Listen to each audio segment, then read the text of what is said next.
What's up, everybody? Back in the truck again.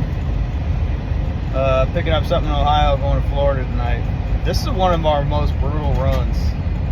I think the worst run we do is that one to Weston, though, man. That shit is not my favorite by far. You got 5 different stops on this. Yeah, that dude. When you do those multi-stop runs, oh my god, bro.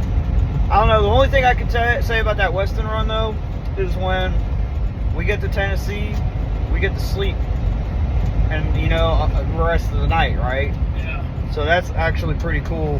When we do this run that we're doing now, we just drive straight through all the way to Orlando. It's pretty brutal. How do y'all feel about putting in your 2 weeks notice at a job? I'm starting to think for the last couple of years, it's becoming less and less valuable to put in your notice because the company just shit on you. Did y'all see this video? You guys see this video that's going around right now? It's pretty new, I think. There's this black guy in his truck, and he works for BLO Transport. I looked it up. It's a real company out of Texas. It's BLO Transport. And he puts in his 2 weeks notice, and they shut the fucking truck off on him. Yeah, if you didn't know that, they can control these trucks from their office. Trust me. But that is just rotten. That's just so rotten for a company to do. And it's not just rotten. It's so incompetent and stupid.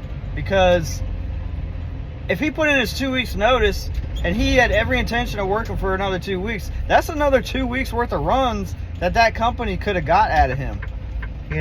But there's probably a reason why he put it in his notice. It's probably one of those companies that makes you chase empty trailers or leaves you in parking lots all the time and doesn't pay you.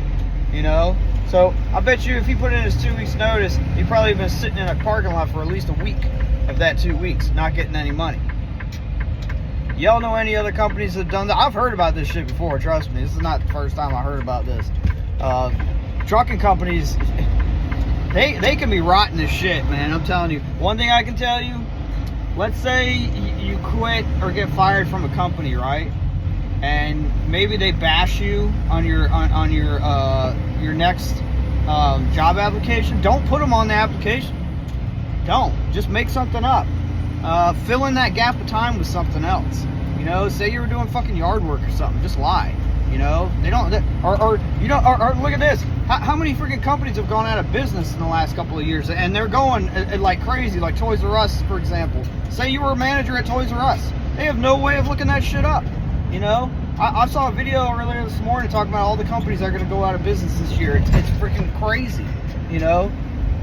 Like Sears, for example. I think Sears is getting ready to shut their last few stores.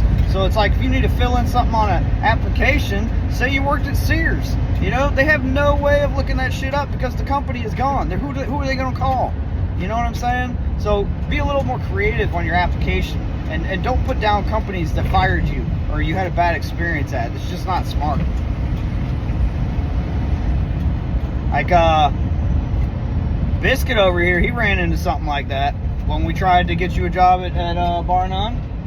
Remember? Yeah. With the ketchup incident. That was some fucking bullshit, man. I tell you what, guys. I tried to get him a job at Bar None when I was there. We were going to be team drivers. And this was really cool because they were paying us, what was it, $4.25 shift? Yeah, they did shift pay. Like, I never even heard of that shit before. Most companies, they all do mileage. These guys did shift pay. So if both of us drive in one day, we both make $425 a day for shift pay. I mean, that was crazy. I think that's kind of like guaranteed pay, sort of, because you're probably going to earn, you're going to have to earn every cent of that money, But the other reason I think it is if they leave you setting somewhere, like Bar None did to me all the time, you're not going to make that money. So it's like, oh yeah, let's pay him $4.25 a shift, but we'll only work him 3 or 4 days a week, right? Guaranteed that probably would have happened to us too. But yeah, we're getting ready to pick up this load here in a minute. I'm just excited to be home, man. We're so close to the finish line, dude. We got to do like 3,500 miles in the next few days, bro. I mean, this is going to be crazy. We ain't going to get no sleep, but at least I'll be able to go home soon. Anyway, I wanted to give you all an update. I really wanted to make an update or talk about some female stuff I've been wanting to get off my chest, but I'm going to save that for another video.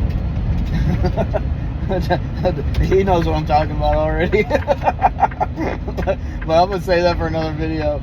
Anyway, like, share, subscribe, common sense ain't common.